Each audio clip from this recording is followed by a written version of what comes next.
Hi, and welcome back to Wealth and Wisdom.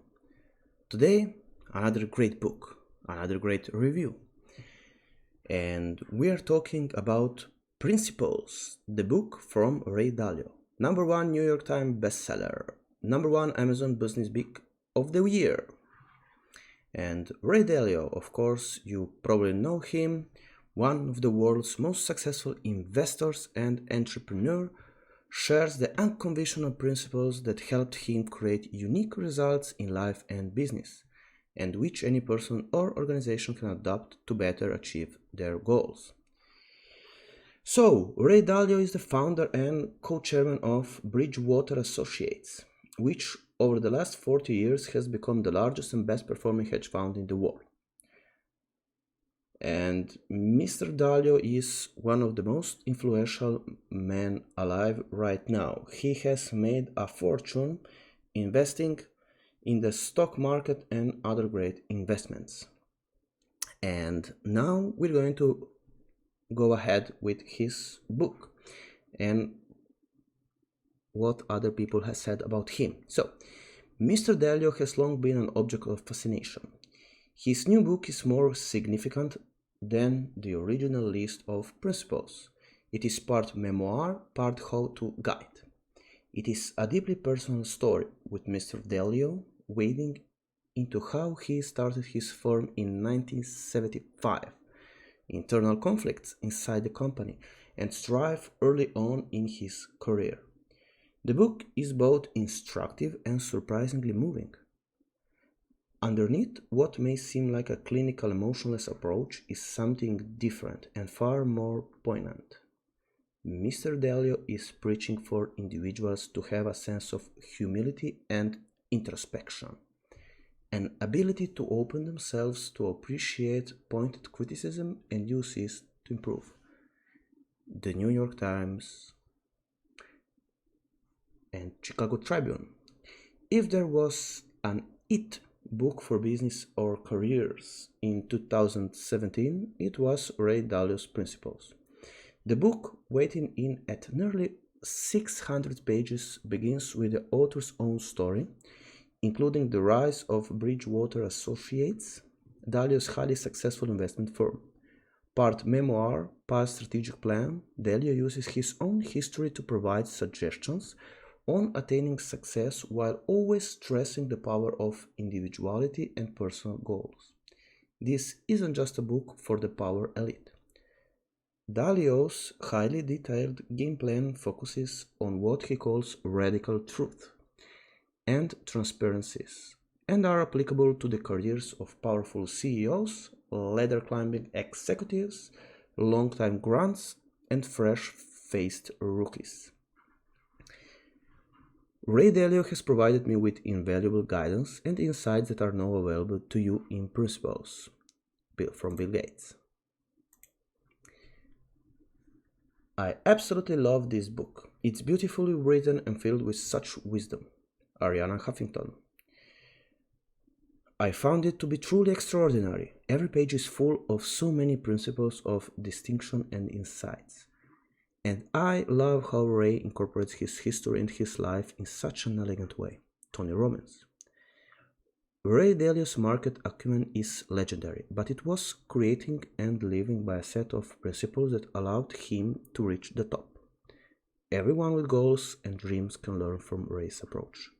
Michael Bloomberg. It is important and instructive to share what you have learned in life with others, and Ray does this in an interesting and provocative way in his compelling work. Jamie Dimon. I was surprisingly moved by it. I found it to be remarkably engaging. It made me think about life and how we all deal with each other in pretty profound ways. And Mr. Dalio's own story about how he came to these principles is fascinating. Andrew Ross Sorkin. Adam Grant. The billionaire investor has created the strongest culture I have ever seen in an organization. One that prizes radical transparency over politics and meritocracy over democracy. In this long-awaited book, he describes the systems that he has designed to shape meaningful work, meaningful relationships, and the world's most successful hedge fund, Adam Grant. And now, let us delve deeper into these fantastic books. I will tell you more about Ray Dalio, and I will give you a lot of quotes from the book so you can get an idea what you are in for when you read this book. Ray Dalio says, if you're not failing, you're not pushing your limits. And if you're not pushing your limits, you're not maximizing your potential. So he comes to the idea of failing being part of success in the future and about potential. When you stress your potential, you become better, and thus hard circumstances make you stronger. And if you're not failing, it means that you are not going after big enough goals in your life. It's essentially the same that Mr. Goggins, David Goggins, says in his great book, Can't Hurt Me. And there's where he shines, when he overcomes obstacle after obstacle. I learned that if you work hard and creatively, you can have just about anything you want, but not everything you want. Maturity is the ability to reject good alternatives in order to pursue even better ones. So he's telling us that we cannot have everything, but we can have anything. So it is important to choose the most important goal that we can have. The one big goal that creates the life around it. I look at it as having the biggest goal that you can have, and that's one goal, and then structurizing your life around it. When you wake up, you think about that goal, but you don't stress about it, but you create the life that you need to create to achieve that goal. Look for people who have lots of great questions. Smart people are the ones who ask the most thoughtful questions, as opposed to thinking they have all the answers. Great questions are a much better indicator of future success than great answers. So, he inspires us to think about the best possible questions. If you think, for example, if you say, I cannot have that, it's limiting, it's a statement. But if you say to yourself, how can I achieve that? Then it is a question. It is a powerful question, and it puts you forward. It puts you in motion. Ray Dalio says, having the basics, a good bed to sleep in, good relationships, good food and good sex is the most important, and those things don't get much better when you have a lot of money, or much worse when you have less. And the people one meets at the top aren't necessarily more special than those one meets on the bottom or in between. Of course, he's talking about interpersonal relationships that he says throughout the book are very much important to him. So he said that he structures his life around good relationships and meaningful work. What can you take from that idea? Then he says, I just want to be right. I don't care if the right answers comes from me. The happiest people discover their own nature and match their life to it. Ray Dalio says, the happiest people discover their own nature and match their life to it. So, how can you discover your nature? What's most important to you? What do you like to do? Where do you want to go to bed? Where do you like to rise up? What is important to you and what is according to your nature? An idea that came from ancient Stoicism and ancient Greek philosophy, where when philosophers told us that it is important to act according to nature, and it is important to act according to our nature. Listening to uninformed people is worse than having no answer at all. So, who do you take advice from? Do you take investing advice from, I don't know, your butcher? Every time you confront something painful, you are at a potentially important juncture in your life. You have the opportunity to choose healthy and painful truth or unhealthy but comfortable delusion.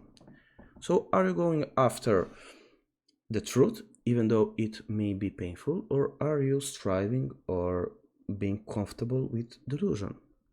As you know, being comfortable in life, it's not the best thing to do.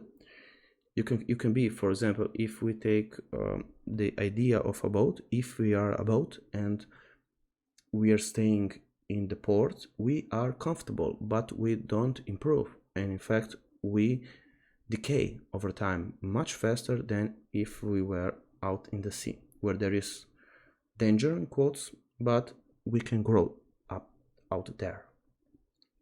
Imagine that in order to have a great life, you have to cross a dangerous jungle. You can stay safe where you are and have an ordinary life, or you can risk crossing the jungle to have a terrific life. How would you approach that choice? Take a moment to think about it, because it is the sort of choice that, in one form or another, we all have to make. I saw that to do exceptionally well, you have to push your limits, and that if you push your limits, you will crash and it will hurt a lot. And you will think you have failed, but that won't be true unless you give up. Great idea.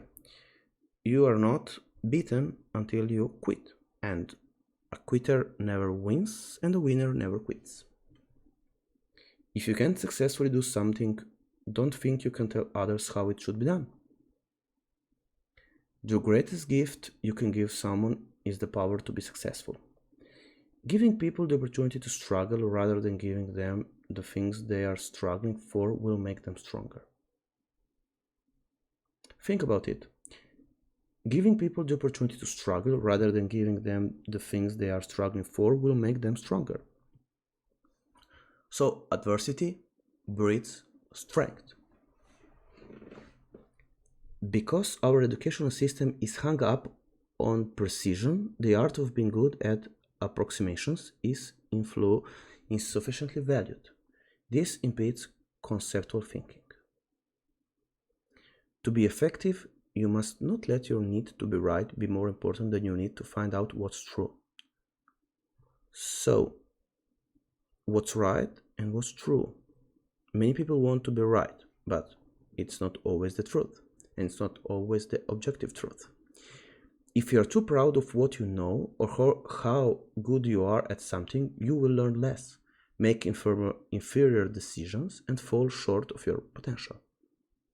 So, if we want to improve our potential, according to Ray Dalio, we have to put ourselves in difficult situations, in situations where there is the possibility of being hurt, the possibility of fall, and the possibility of thus grow. Because, as Nietzsche said, what doesn't kill us makes us stronger. It is more important to do big things well than to do small things perfectly. So, what are you focusing on? Are you focusing on the big things and doing them well, or are you focusing on the small things? I remember Peter Drucker and his wisdom when he says, first things first, second things not at all. Unattainable goals appeal to heroes. So, what are you going after? Think about it. The low-hanging fruits appear to be easier to get, but there is a lot more of competition. And paradoxically, the high-hanging fruit is theoretically more difficult to get, but in a way, a lot more attainable. First principle: think for yourself to decide. What do you want? What is true? And what you should do to achieve. Number one, in light of two. And do that with humility and open-mindedness so that you consider the best thinking available to you. It is forcing us, he says, that we should think about how we are going to get to that object. So, what do you want? For example, an object. What is true? How can you get it? And what should to do to achieve it? Time is like a river that carries us forward into encounters with reality that require us to make decisions. We can't stop our movement down this river, and we can't avoid those encounters. We can only approach them in the best possible way. The principles are fundamental truths that serve as the foundations for behavior that gets you what you want out of life. They can be applied again and again in similar situations to help you achieve your goal.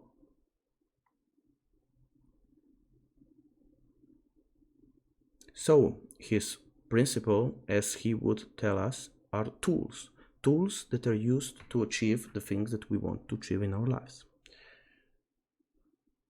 And Ray Dalio says, I also feared boredom and mediocrity much more than I feared failure. For me, great is better than terrible, and terrible is better than mediocre, because terrible at least gives life flavor. The high school yearbook quote my friends chose for me was from Thoreau. If a man does not keep pace with his companions, perhaps it is because he hears a different drummer. Let him step to the music which he hears, however measured or far away. Great. I love this quote from Ray Dalio and I love this quote from Thoreau. Think about it. Again, if a man does not keep pace with his companions, perhaps it is because he hears a different drummer. Let him step to the music which he hears, however measured or far away. Ray says, remember that most people are happiest when they are improving and doing the things that suit them naturally and help them advance.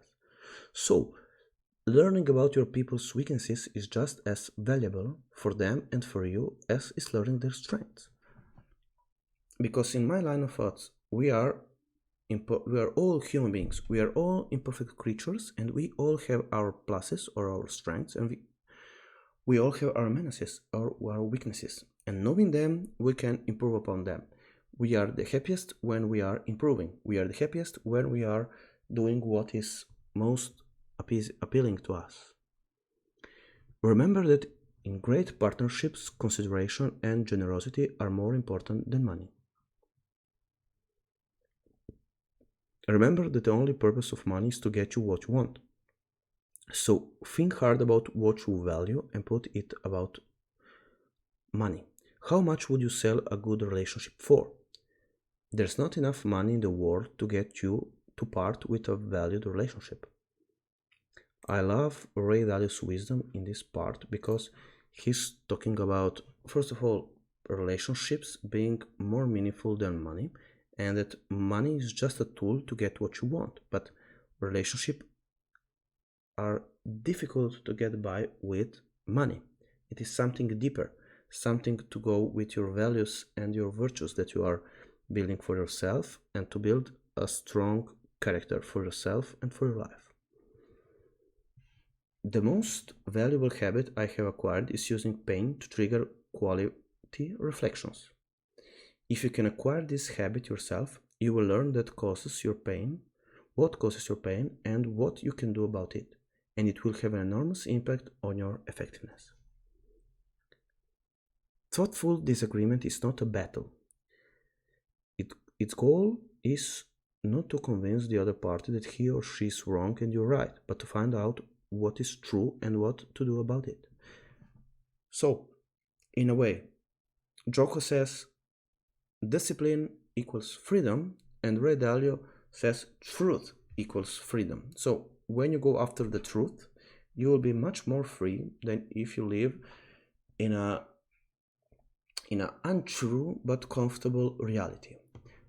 How many people live in comfortable yet untrue realities? How many people live in such situations where they feel bad? And another thing that Ray Dalio stresses about is meditation and knowing thyself, as the ancient Stoics would tell us. So, meditate.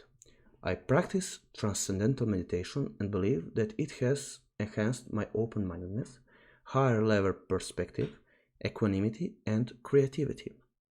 It helps slow things down so that I can act calmly even in the face of chaos, just like a ninja in a street fight. I'm not saying that you have to meditate in order to develop this perspective. I'm just passing along that it has helped me and many other people, and I recommend that you seriously consider exploring it. So, are you thinking about meditation? Are you thinking about delving deeper into this? What are you planning to do with your self improvement, with your becoming better, with your character? My approach was to hire, train, test, and then fire or promote quickly so that we could rapidly identify the excellent hires and get rid of the ordinary ones, repeating the process again and again until the percentage of those who were truly great was high enough to meet our needs. So, here you get how he got so much great people working for Bridgewater. The most important thing is that you develop your own principles and ideally write them down, especially if you are working with others. This will help you to get their trust because if they know what you stand for, what are your core values, what are your virtues that you are developing, then people come to trust you and even can you become a leader fastly. Choose your habits well. Habit is probably the most powerful tool in your brain's toolbox. As you can see, we are always talking about habits and how can habits help us. So Ray Dalio here tells us that again. When a problem occurs, conduct the discussion at two levels. First, the machine level, why that outcome was produced, and second, the case at hand level, what to do about it. Pay for the person, not for the job. Look at what people in comparable jobs with comparable experience and credentials make. Add some small premium over that and build in bonuses or other incentives so they will be motivated to knock the cover off the ball. Never pay based on the job title alone. The people who work for you should constantly challenge you. Why? Because through challenges we become better. As we always say, the hero's mantra, obstacles makes us stronger. Managers who do not understand people's different thinking styles cannot understand how people working for them will handle different situations.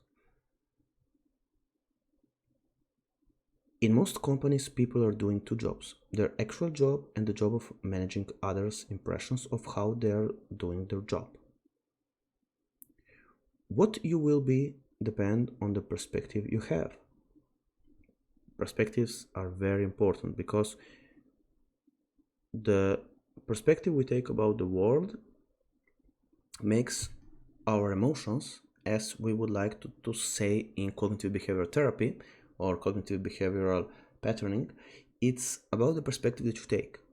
It motivates us how we think about certain things, about our perceptions, about our core values, and so on. I also feared boredom and mediocrity, much more than I feared failure. Again, so this quote was for me very important because we all like to be in a comfortable place. We all like to feel comfortable, safe, and away from harm. We would all like or want the certainty to have the success that we want. We want to feel secure. So this is very important when we're talking about values and what we are fearing. So if you fear boredom, then you will go after something interesting. You would not spend your life and your precious minutes in a boring job that sucks the life out of you. Having nothing to hide relieves stress and builds trust. Trust is very important in every business and in life. And if you want to build great relationships, which are in the end the best thing that gives us happiness in the future, it's very important to have strong core values and things that we do and we don't do. While I used to get angry and frustrated at people because of the choices they made, I came to realize that they weren't intentionally acting in a way that seemed counterproductive. They were just living out things as they saw them, based on how their brains worked. Yes, when you think about people, usually most of the people they are thinking about doing the best thing that they can possibly do, and they think that they're doing bad. There is a small percentage of people that do things that they think they are bad. We're all working and doing things that we think that they are good. In time, I realized that the satisfaction of success doesn't come from achieving a goal, but from struggling well. That quote for me was very important because when I'm thinking about that is, in fact, it is about the journey. It's not about reaching the goal, but it is about going forward in the journey. And that's very much important because happiness is in the struggle. Happiness is in the climbing. It's not reaching the top, it is climbing to the top. Every leader must decide between A. Getting rid of liked but incapable people to achieve their goals, and 2. Keeping the nice but incapable people and not achieving their goals. Whether or not you can make these hard decisions is the strongest determinant of your own success. Talking about hard decision, eh? Because most people are more emotional than logical, they tend to overreact to short-term results. They give up and sell low when times are bad and buy too high when times are good. I find this is just as true for relationships as it is for investments.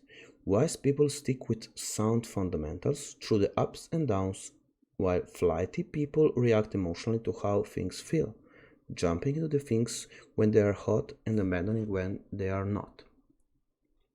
That's about the stock market and trading in general. When things are great, we just keep on buying, even though maybe things are overvalued.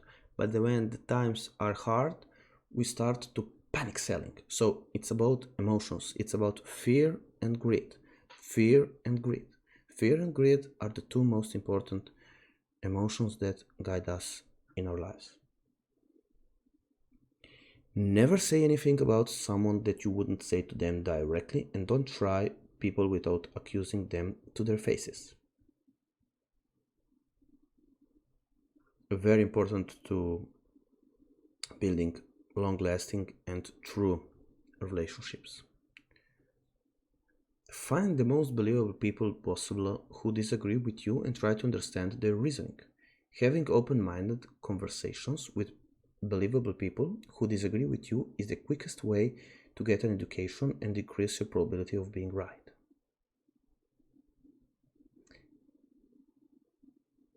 I came to see that people's greatest weaknesses are the flip side of their greatest strengths, and this is also according to the Bible and to ancient knowledge that it is about the weaknesses. Through your weaknesses you will be arisen.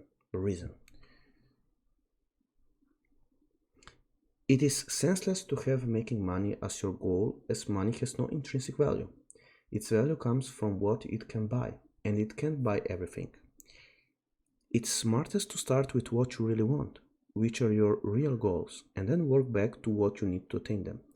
Money will be one of the things you need, but it's not the only one, and certainly not the most important one once you get past having the amount you need to get what you really want. That's one of the quotes that I really liked, because it shows us how we are focused on making money, and in reality we don't want money, we want the things that it can grant us. So think about the things that you want, think about the things that you really want, and then work backwards so that you can achieve the things that you really want in your life. If you can think for yourself while being open-minded, in a clear-headed way to find out what is the best for you to do, and if you can summon up the courage to do it, you will make the most of your life. Beneficial change begins when you can acknowledge and even embrace your weaknesses. Any damn fool can make it complex. It takes genius to make it simple. And for the end, one of the most important quotes or passages that I highlighted in the book was, while making money was good, having meaningful work and meaningful relationships was far better. To me, meaningful work is being on a mission I become engrossed in. And meaningful relationships are those that I have with people I care deeply about and who care deeply about me. Think about it. It's senseless to have making money as your goal, as money has no intrinsic value. Its value comes from what it can buy, and it can't buy everything.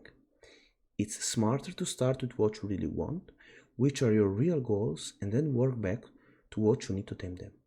Money will be one of the things you need, but it's not the only one, and certainly not the most important one once you get past having the amount you need to get what you really want.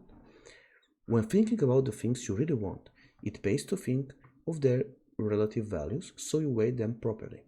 In my case, I wanted meaningful work and meaningful relationships equally, and I valued money less, as long as I had enough to take care of my basic needs. In thinking about the relative importance of great relationships and money, it was clear the relationships were more important because there is no amount of money I would take in exchange for a meaningful relationship, because there is nothing I could buy with that money that would be more valuable. So, for me, meaningful work and meaningful relationships were and still are my primary goals, and everything I did was for them. Making money was an incidental consequence of that. In the late 1970s, I began sending my observations about the market to clients via telex. The genesis of these daily observations, grains and oilseed, livestock and meats, economy and financial markets, was pretty simple.